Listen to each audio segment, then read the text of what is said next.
Anda kembali menyaksikan Net Bali.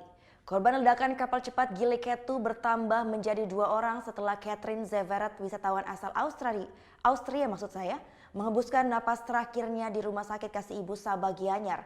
Kemarin sore, kedua jenazah korban kini disemayamkan di ruang instalasi forensik Rumah Sakit Sanglah Denpasar.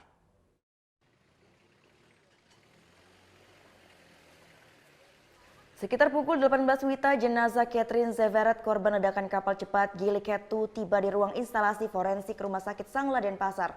Wisatawan asal Austria ini menghembuskan nafas terakhir di Rumah Sakit Kasih Ibu Sabah Gianyar Kamis sore setelah menjalani perawatan sekitar 6 jam.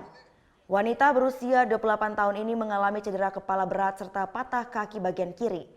Saat ini jenazah Catherine dan Degen Heath, wisatawan asal Jerman yang tewas di lokasi kejadian, disemayamkan di ruang instalasi forensik Rumah Sakit Sanglah Denpasar.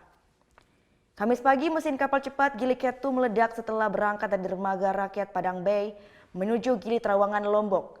Akibat peristiwa ini, 2 wisatawan asing tewas, sementara belasan penumpang lainnya luka-luka.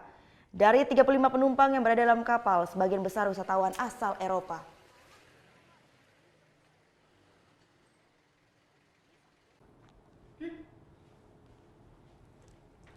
Thank you. Udah selesai nonton beritanya?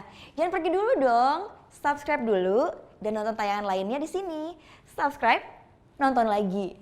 Subscribe, nonton lagi.